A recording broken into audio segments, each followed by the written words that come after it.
তৃণমূলের যুব সভাপতির পদে নতুন মুখ সায়নীর জায়গায় এলেন অভিনেতা অর্ণব ব্যানার্জি। তৃণমূলের যুব সভাপতির পদ থেকে সরানো হলো সায়নী ঘোষকে। ফের টলিউডের সঙ্গে যুক্ত ব্যক্তিকেই কেন দায়িত্ব দেওয়া হলো?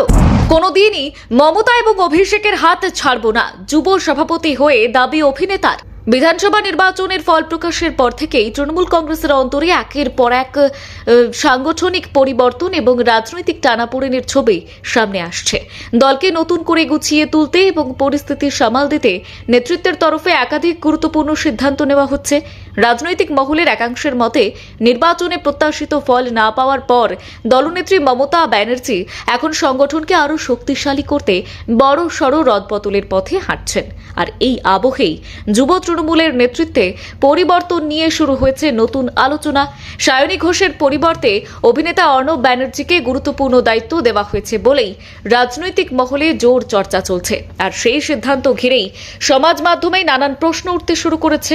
অনেকের বক্তব্য, রাজনৈতিক সংগঠনের গুরুত্বপূর্ণ পদে আবারও বিনোদন জগতের সঙ্গে যুক্ত একজন ব্যক্তিকে দায়িত্ব দেওয়ার কারণটা ঠিক কি, তা নিয়ে আলোচনা হওয়া স্বাভাবিক। অর্ণব ব্যানার্জি দীর্ঘদিন ধরেই তৃণমূলের সমর্থক হিসেবেই পরিচিত।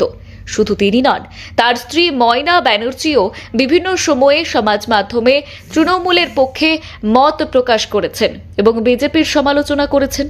তবে রাজনৈতিক পর্যবেক্ষকদের একাংশের মতে কোনো দলের সমর্থক হওয়া এবং একটি বৃহৎ যুব সংগঠনের দায়িত্ব সামলানো এই দুই বিষয় এক নয়। আর সেই কারণেই তার সাংগঠনিক দক্ষতা এবং রাজনৈতিক অভিজ্ঞতা নিয়ে প্রশ্ন তুলেছেন কেউ কেউ। যদিও এই বিতর্কের মধ্যেও অর্ণব ব্যানার্জির সঙ্গে যোগাযোগ করা হলে তিনি বলেছেন, মমতা এবং অভিষেকের হাত থেকে কোনোদিনই ছাড়বেন না। অন্যদিকে তৃণমূলের অন্তরে ভাঙনের খবরও ক্রমশ সামনে আসছে। সদ্য তৃণমূল ছেড়ে বেরিয়ে গিয়েছেন একের পর এক প্রবীণ নেতা নেত্রী। আর সেই তালিকায় বেরিয়ে গিয়েছেন পূর্বের যুব সভাপতি সায়নী ঘোষও। আর এরপরে সামনে এলো আরও এক ভাঙনের খবর। মানস ভূঁইয়ার দল ছাড়ার সিদ্ধান্ত নিয়েছেন বলেই খবর। আর তিনি প্রকাশ্যেই জানিয়েছেন যে বর্তমান পরিস্থিতিতে তার পক্ষে দলে থাকা সম্ভব হচ্ছে না। এর ফলে রাজনৈতিক মহলে নতুন করে জল্পনা শুরু হয়েছে। আগামী দিনে আরও কোনো নেতা একই পথ অনুসরণ করেন কিনা সেই দিকেই নজর।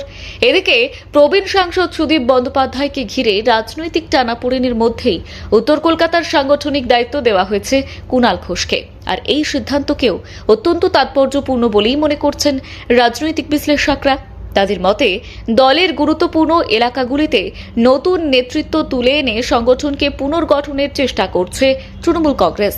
সব মিলিয়ে নির্বাচনের পরবর্তী সময়ে তৃণমূল কংগ্রেসের ভেতরে যে বড় ধরনের পরিবর্তন প্রক্রিয়া চলছে তা ক্রমশ স্পষ্ট হয়ে উঠছে।